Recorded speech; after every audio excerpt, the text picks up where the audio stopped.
Moto Tubers, welcome to Thomson Custom Bikes. Today we're going to be rebuilding a stock Harley Davidson CV carburetor. You can typically tell that it's a CV carburetor because of this round portion on the top that houses the spring seat and the vacuum piston, which we'll get to later. But for now, let's go ahead and start disassembling, and I'm going to show you the crucial parts. As you can see over here, I have all the new parts ready to go. New needles, new jets, needle seats, float bowl, float valve, parts for the accelerator pump, the diaphragm, things of that nature. I've also got a new float here and spring, and of course diaphragms and O-rings and gaskets and seals. It really doesn't matter where you start on these carburetors. You could start at the top, you could start at the bottom, but today I'm going to go ahead and start at the bottom.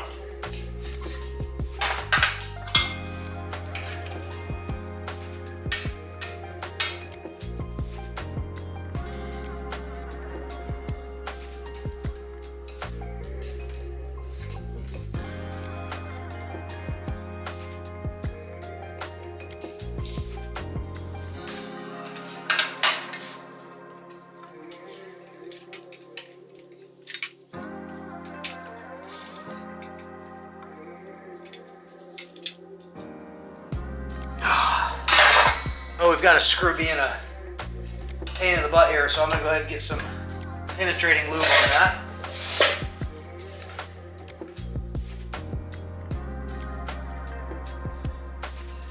You know, while I'm in here, it wouldn't hurt to go ahead and hit some of these other bolts as well, because this whole carburetor is going to be going inside of our... Oh, look, he's missing a screw there. It's going to be going inside of our ultrasonic parts cleaner.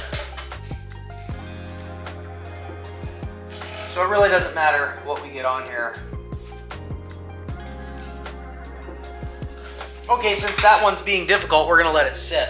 I'm gonna go ahead and work on the accelerator pump here. Pull these apart. I have a feeling this carburetor has never been apart since it was put on the bike. I can tell by looking at certain things, seals and gaskets, and also the fact that these screws are astronomically tight. And remember, when you're putting this back together, they don't need to be extremely tight. They just need to be good and tight, enough for the gaskets and the seals to make contact and create a seal. Accelerator pumps create a vacuum, and that vacuum, over years and years and years of use, kind of seal these things off, make them real difficult to get open. There we go. So we got all three of those loose. If you notice, I like to loosen bolts up before I take them off. If you just pull one bolt, the whole thing goes crooked, and then you might miss something that you are inspecting on these. And you know, there's a possibility this has been on since day one, but there's also a possibility it's been completely gone through by someone else. And if that's the case, then what you need to do is verify that they did it correctly. So if we're missing certain O-rings or gaskets, or springs are upside down, or things of that nature, we got to be sure and be aware of that. And if you just start pulling the whole thing apart without realizing what you're doing and paying attention, you can definitely overlook something. So we'll go ahead and pull this float bowl off now.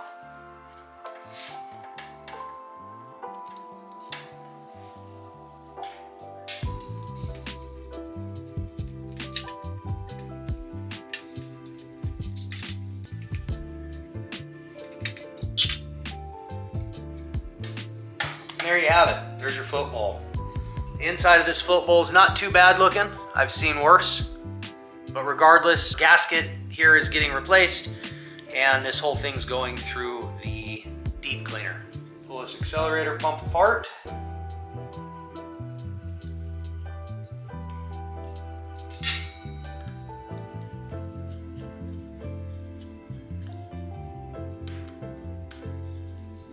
Now there is a spring under here and a diaphragm, so always hold your hand on that when you're unscrewing the last couple screws, so it doesn't just fly off on you.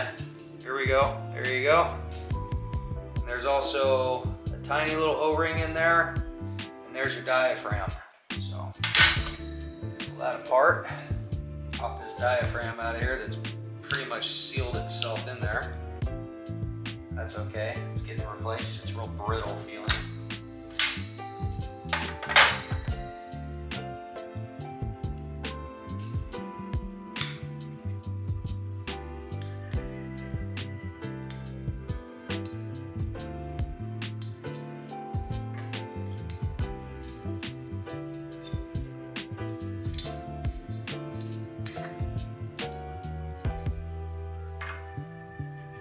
Yeah, pretty sure this is the original gasket. It's supposed to be rubber, but it just broke in half. Watch this. So, that's why we replaced these. Small flathead to pull the drain screw. This is where you would drain the fuel out before pulling the carburetor off the bike. Sometimes these are really stuck in there. This one wasn't so bad.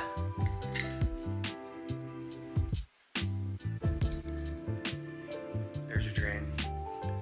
Look, no big deal.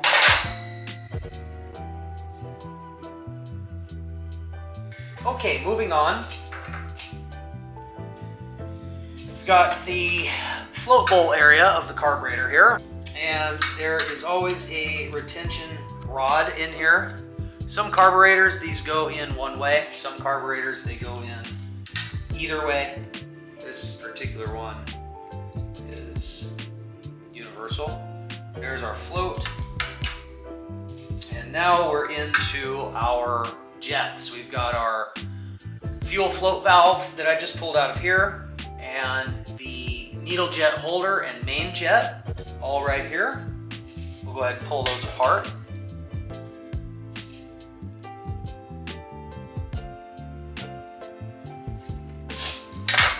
All right, that one's pretty stubborn. Let's go ahead and spray it down here. Yeah, I would say overall this carburetor was fairly clean. Wasn't in the worst condition, as you can see. But we'll get it even better. Plus we have to replace all these things. All right, let's give this another try.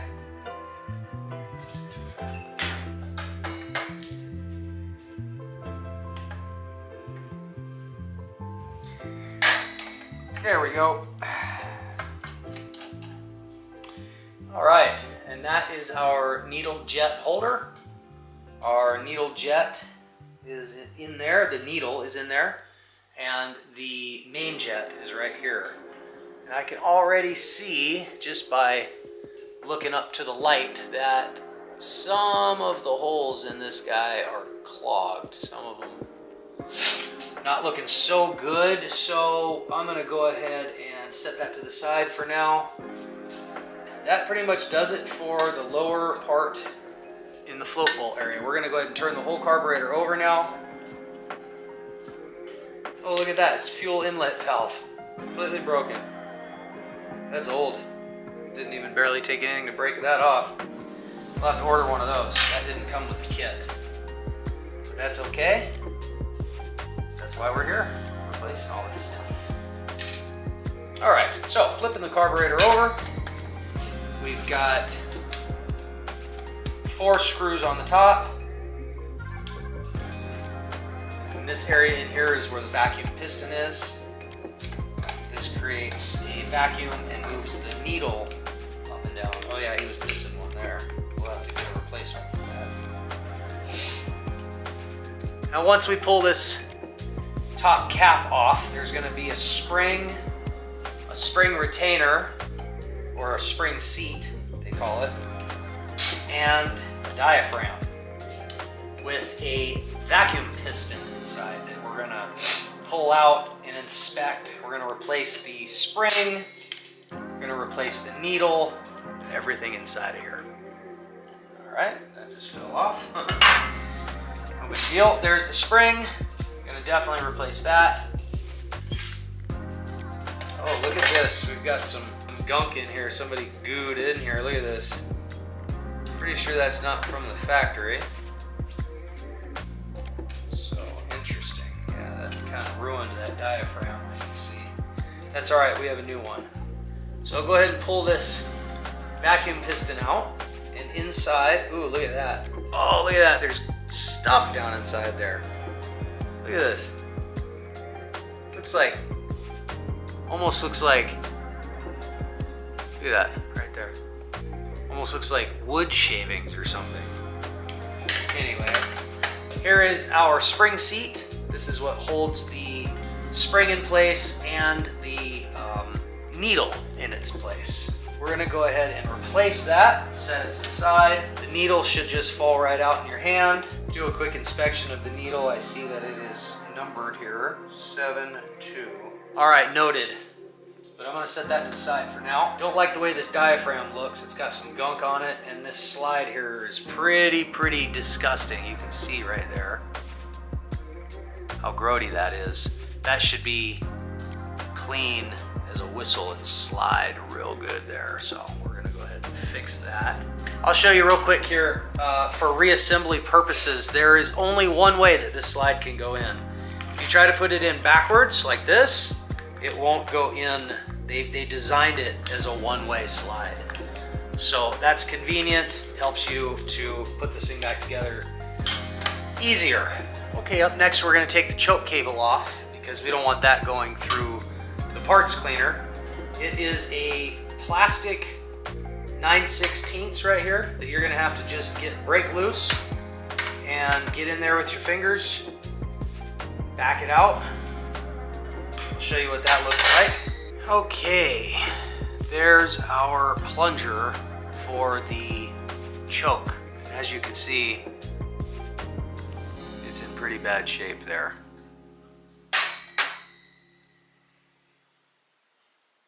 There it is. This thing's filthy, dirty, nasty. Alrighty, that pretty much does it for the carburetor. For as far as we're gonna go, there is a carburetor part number right there. Maybe, just maybe this thing will zoom. This is the exact number we're working on. And it is a Harley Davidson carburetor. So we're gonna go ahead and get this thing put in the parts cleaner and then reassembled. All right, let's go. 2,000 years later. Carburetor's back from the ultrasonic parts cleaning machine and we're ready to reassemble. So let's go ahead and pull this thing out, see what we've got. Another thing I like to do after it comes out of the parts cleaner is hit it with an air compressor real good, just to blow out any water or bits of dirt or anything that may still be collected in there, because you never know what's left. There's always something left. So I'm gonna go do that off camera right now, but make sure to hit this with air compressor. We're gonna start reassembling the CV carburetor, and I'm gonna go ahead and start with the jet side. We've got our new jets here. This one here, the littlest one, goes down inside there. Now, something to keep in mind when you are seating these, they do not need to be crushed in. They do not need to be gorilla hands, okay? This is light and gentle work here. You just put it in until you feel it stop. And that's it, okay? Very gentle stuff. Now we need to put the new needle seat in. Now these can only go in one way because one side is larger than the other side. And you can test it by dropping it in. So that's what I'm doing right now. All right, now that that's dropped in, go ahead and put the needle jet holder in, which I've already attached the new main jet to. And that as well needs to be tightened down, but once again, not gorilla hands tight, just good and tight. Just like this.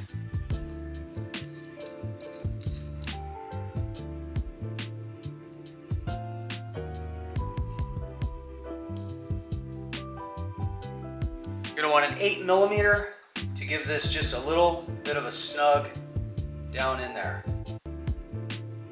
Okay, that's good. So now our jets are in.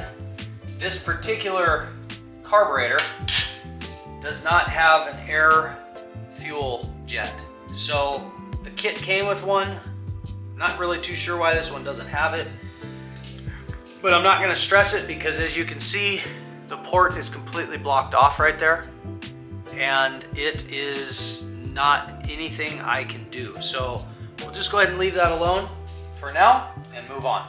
I'd like to move on to the accelerator pump and the lower portion of the bowl here.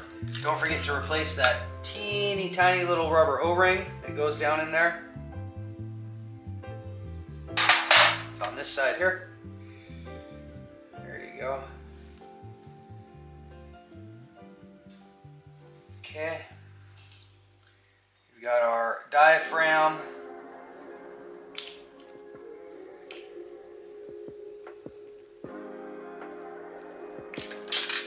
Okay, the diaphragm has a small ledge in here.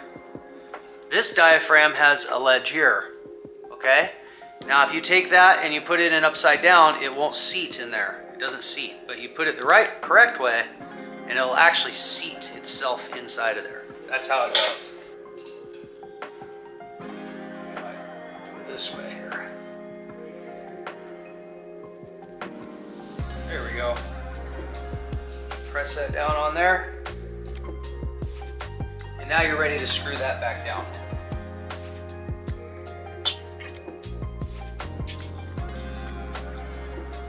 And you don't want to tighten them all down. You just want to get it just snug, just a little barely snug. Keep your thumb on it, keeping pressure on the diaphragm while you install the other 3 screws. Once you have all 3 screws in place, then you can take your finger off. You don't have to worry about compressing this diaphragm down. So now all 3 screws are in. I'm going to go ahead and tighten them down.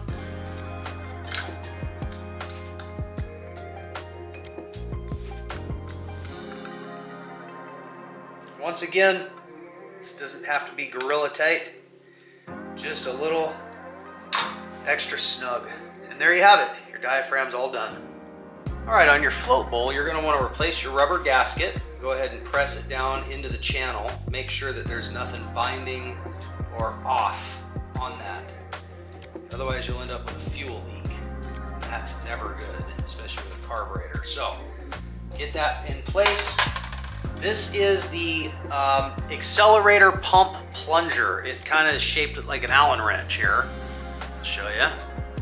And this right here, very important, goes on this mechanism, but not on the outside. It goes on the inside, just like this. There you go.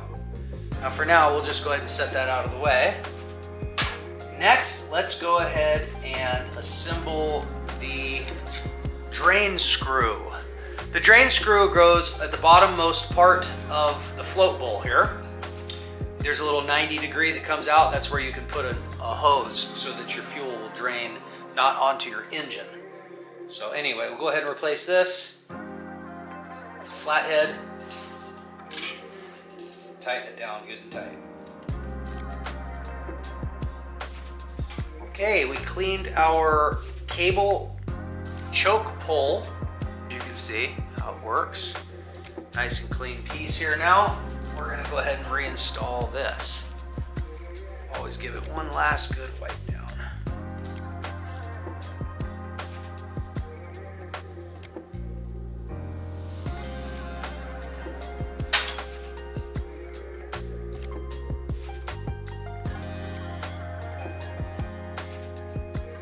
Okay, once you get the choke cable put back in place and tightened down, remember that's like 9/16, go ahead and move on to the float. The float has its stopper and the actual float portion itself.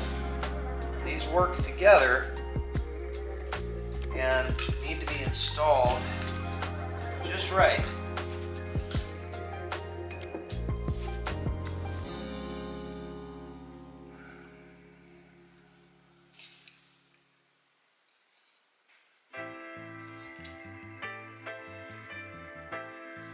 So that your float sits open like that when the carburetor is on the bike, and when the fuel comes in, what happens is it fills up and this actually floats, and inside there that piston closes off the fuel flow. Alright, so that's installed. So we're going to go ahead and install the float bowl, and then when we're done with that, we're going to flip the carburetor over and work on the diaphragm slide.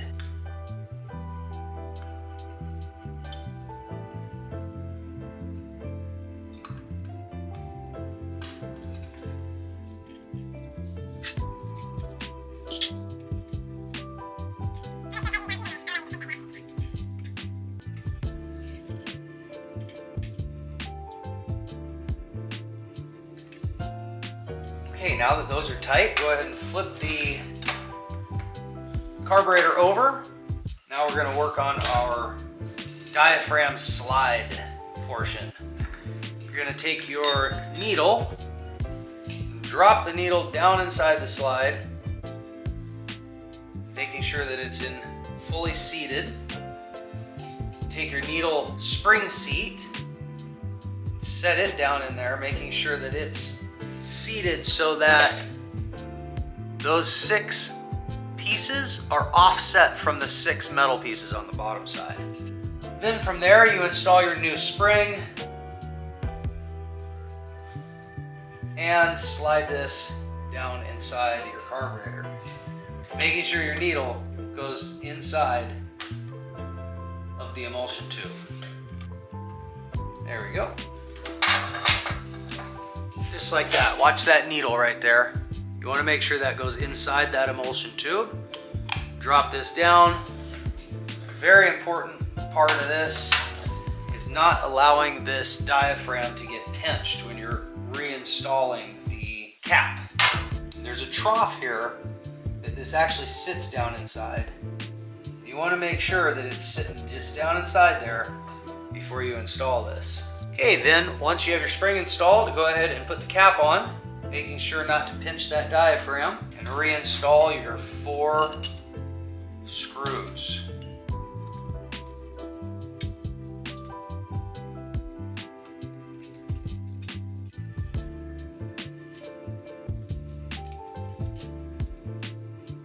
And there you have it, Moto Tubers, a fully rebuilt and cleaned CV carburetor for a Harley Davidson.